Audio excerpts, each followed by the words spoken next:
Okay. So இங்கே இருக்கிற parents நிறைய பேர் 90s பிறந்தவங்களாக தான் இருப்பீங்க. நானும் 90s பிறந்தவன் தான். So thank you. ஸோ 90s பிறந்த எனக்கு ஒரு பேசிக் எப்போவுமே ஒரு ஃபிக்ஸட் மைண்ட் செட் தான் இருந்தது. என்ன அப்படின்னா, இப்போ ஸ்கூலிங் அப்படின்னு சேரணும்னாலே ப்ரீகேஜிலேருந்து +2 வரைக்கும் ஒரே ஸ்கூலில் தான் இருக்கணும் அப்படிங்கிற ஒரு பேசிக் மைண்ட் செட் இருந்தது. அண்ட் என்னோடய டாக்டருக்குமே அந்த மைண்ட் செட்டோடு தான் நான் இருந்தேன். பட் இவென்ச்சுவலி பார்த்தீங்கன்னா என்னுடைய ஒய்ஃப் நிருப்ரேங்கா அவங்க சொன்னாங்க, இல்லை மேபி உங்களோட மைண்ட் செட் வந்துட்டு 90s to early 2010க்கு பெட்டராக இருக்கும். பட் இப்போ இருக்கிற காலகட்டத்தில் we need some specific focused coaching. இப்போ நம்ம இன்னைக்கு சீஃப் கெஸ்ட் சொல்லியிருந்தாங்க ஏர்லி சைல்ட்ஹுட்டோட இம்பார்ட்டன்ஸ்.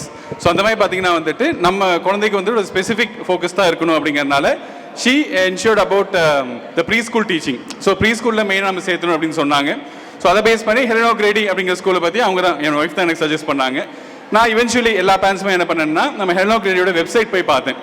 ஸோ நான் என்ன நினச்சேன்னா, பேசிக்காக இதுவும் ஒரு மாண்டிசோரி டைப் ஆஃப் டீச்சிங்காக தான் இருக்கும்னு நினச்சேன். But I was surprise to see that it was not a Montessori teaching and obviously it is Reggio Emilia அப்படின்னு சொல்லிட்டு ஒரு different form of adaptive and creative focus பண்ண ஒரு டீச்சிங்காக இருந்தது. So I was very much happy with that. And for the last 1 year நம்ம ஸ்கூலில் கொடுத்த எல்லா ஆக்டிவிட்டீஸாக இருக்கட்டும், எல்லா ஈவெண்ட்ஸாக இருக்கட்டும், it was really wonderfully organised. And especially சொல்லணும்னா ஹோம்ஒர்க்னா ஜஸ்ட் ஃபார் நேம் சேக் மட்டும் ஹோம்ஒர்க் இல்லாமல் அது எப்படி இருந்தது அப்படின்னா ஒரு ரீடிங் ஆக்டிவிட்டி இருக்கும், ஒரு ரைம்ஸ் ஆக்டிவிட்டி இருக்கும், அதோடு சேர்ந்து ஒரு ஹோம்ஒர்க் ஆக்டிவிட்டியும் கண்டிப்பாக கொடுப்பாங்க. Every weekend we can expect. So அந்த அளவில் ஆல் த ஈவெண்ட்ஸ் நடந்தது ஆனுவல் ரிப்போர்ட்டில் பார்த்துருப்போம். எல்லாமே பார்த்தீங்கன்னா ஒரு ஷார்ட் சக்ஸஸ் தான் for our Helen O'Grady school. And eventually இன்னைக்கு நடந்த ட்ராமா, அந்த ஒரு drama snow white drama tells whole about the efforts which the kids and also the teachers and the management puts in. So அதில் பார்த்தீங்கன்னா அந்த ஒரு ட்ராமாவே போதும், ஒரு பானை சோற்றுக்கு ஒரு சோறு பதம்னு சொல்லுவாங்க. அந்த மாதிரி ஹெலனோ கிரேடியோட 1 year இன்புட் பார்த்தீங்கன்னா இன்னைக்கு நம்மளுடைய அந்த ட்ராமாவை பார்த்தீங்கன்னா கண்டிப்பாக தெரிஞ்சிருக்கும்.